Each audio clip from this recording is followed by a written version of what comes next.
Would it be a video without hiccups?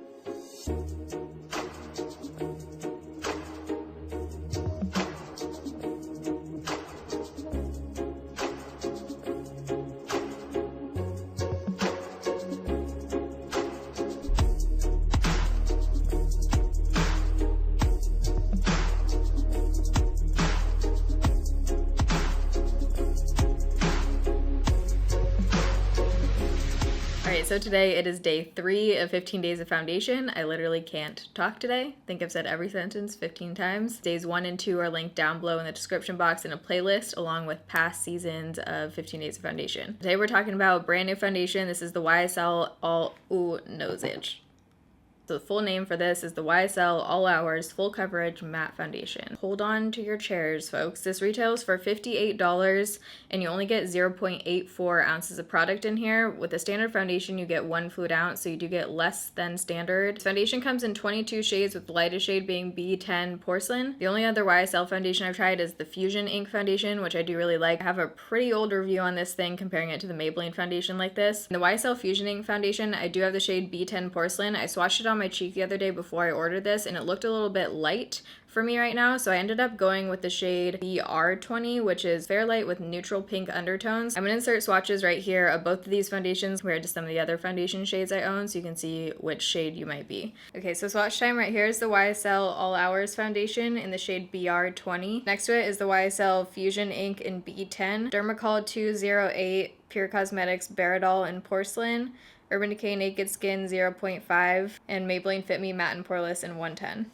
But the description of this says it's a new 24-hour, raise your hand if you wear your foundation for 24 hours, full coverage foundation that instantly blurs pores and fine lines and provides uninterrupted, flawless wear that looks and feels like just applied all day. It says it won't cake, dry, flake, or fade, transfer proof, oil-free, non-pore clogging, oil-absorbing pigments. I do have combination skin. I get oily throughout the day. So that's all of the claims on this thing. If I'm going to be paying $58 for less than an ounce of product, this is going to have to blow my mind. If you want to see my thoughts on the YSL All Hours foundation and how it applies and wears throughout the day, you're in the right place. Just keep watching. Okay, I've already washed, moisturized, primed my face down below. So it says for medium buildable coverage, use a sponge, and then for fuller coverage, use a brush. So like usual, I'm going to do one half of my face with one, half of my face with the other. Brush I'm going to be trying it with is the e.l.f. Ultimate Blending Brush, and this is the Morphe sponge that I love. Why is there a black stripe down the side?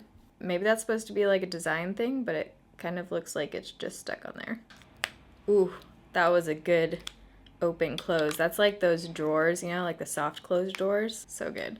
Okay, so I'm gonna start with the brush on this side of my face. Let's go in. So the consistency of this looks like a little bit thicker of a liquid. It's kind of moving pretty slow on there. Whoa, whoa. Okay, that goes really far. Really far. Holy shitsies. Oh, smells like a YSL foundation. If you don't like fragrance, you will not like this because it's very fragrance, but it smells like kind of like a soap. I rarely have to do one dip of product, period, let alone to get full coverage, and that is covering everything. So within about 30 seconds, it seems to be definitely drying down to more of a matte finish. It looked a little bit dewy when I was first applying it, but it's starting to like completely set down to a matte finish. I mean, look at this friggin' coverage. I'm going to go in with the remaining amount, which is pretty much the same amount of product. Definitely getting lighter coverage with the sponge. Way better coverage with the brush, and it goes way farther. So I'm going to switch back to a brush. I just got way too much out. You need like the tiniest amount of this. I'm going to cover this up. The fragrance like burning my eyes. Could probably still spot conceal a tiny bit on my acne. I'm breaking out pretty horribly right now. I was looking at it up close in this mirror, and actually when I get really up close, it doesn't look like total full coverage at all. It looks like solid high medium coverage. I don't love how it's sitting on my skin right now, but I also don't hate it. This foundation, you can see my pores a bit more right here. It looks a little bit dry. It doesn't look super smooth or anything around this area. The Fusion Ink foundation I don't set at all, and it wears beautifully throughout the day. So let's call the check-in time 8:20. I'm gonna do the rest of my makeup and I'll be right back.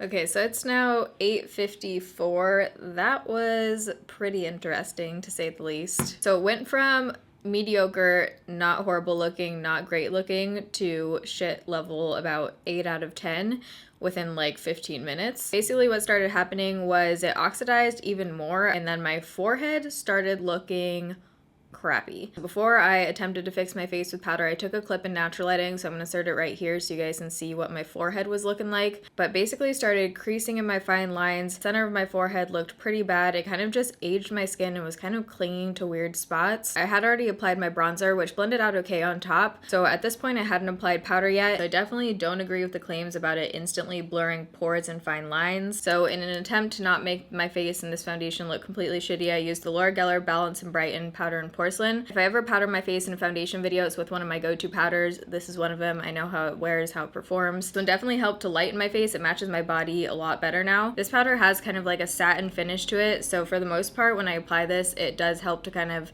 smooth out my skin a little bit, make it look more like skin, less like crepey and weird. My skin is looking about 50 times better. I like how it looks right now. I still don't love how it looks even with the powder on top of it, but it doesn't look bad at this point. The makeup on the rest of my face, I used the Bare Minerals Bare Pro Contour. I used the shade 1 right here, and I thought it was going to be too dark, but I actually really like this as like a bronzer. For blush, I used Wet n Wild Mai Tai Buy You a Drink. This was a very pleasant surprise. I don't even know why I tried this as a highlight, but I did. It's the new MAC Next to Nothing Pressed Powder in Light. This is technically a face powder. I don't really like it as a face powder, but I tried this as a highlight, and I don't know if you guys will be able to see that, but it is like the most beautiful, subtle highlight. If you want a super natural looking highlight that's just gonna kind of brighten up your face, but it still has a little bit of a glow, this looks beautiful as a natural highlight. I'm choking on air right now. Maybe powder too. Face of my eyes, I just used the same bronzer shade, and then for the rest of the eyeshadow, I used the BH Cosmetics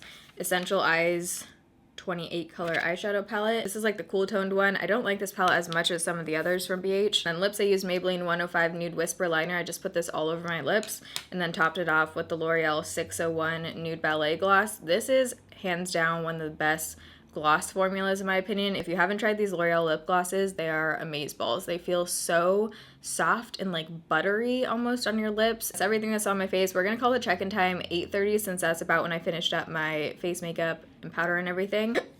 Would it be a video without hiccups? So I'll see you guys in a few hours for check-in in natural lighting. I feel like there's just powder like floating everywhere right now that I'm breathing in. So it's now 1:57, 2 o'clock, so it's been on for about 5.5 hours. For whatever reason, I feel like when I do it reverse, like showing you guys in the mirror, it looks more accurate to how it actually looks.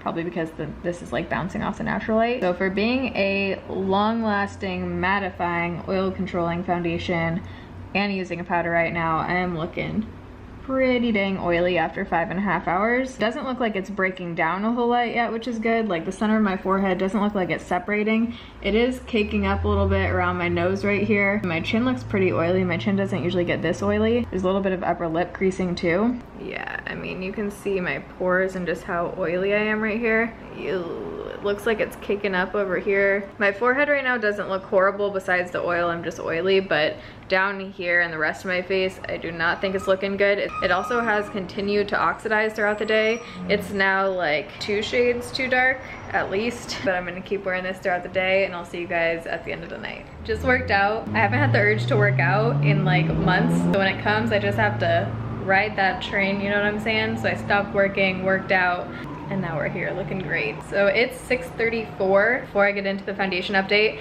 I just posted the announcement video in my time today. Someone on Twitter actually asked if, since there's no Project Be Share involvement this time around, if you guys can just donate to them, and you definitely can through their website 24/7, 365 days a year. So if you guys want to do that on your own, definitely feel free to do that. That would be amazing. If you want to let them know you're part of the Bayrito fam, just include a little note in the PayPal thing just so they can kind of keep track of it. But I think it's awesome that someone asked that you guys would want to do that. So yeah, definitely feel free to. That's amazing. But now let's talk about the foundation. So it's been on for 10 hours. I looked at it before I worked out and after, and it pretty much looks the same except right here where I was sweating. It kind of like wore off a little bit more right here. Same thoughts the entire day. Overall, I just don't like how this looks on my skin or how it's wearing. I'm very oily. I'm gonna zoom you in. And now as time has passed, it actually is separating and breaking down right here around my nose area and on my chin and in the center of my forehead. So this one I don't think works for my skin. It's not a foundation that I would really want to try with different powders just because there were too many things that I didn't like about it on its own as well, especially for the price. Personally, I would pass on this one. I definitely like the Fusion ink much better. If you have normal to oily skin, that one's great. If you have dry skin, don't go for the Fusion ink. I need to pack for LA. Gonna finish doing an apartment tour. If you guys follow me on Snapchat, I just posted a secret little giveaway for the Snap fam. So if you're not following me on my social media, make sure you are, because I'm gonna be doing some random secret giveaways on there throughout 15 Days of Foundation. So if you enjoyed this video and you're excited for the rest of 15 Days of Foundation, don't forget to give it a thumbs up. Love you guys. Thanks for watching. See you tomorrow. Bye.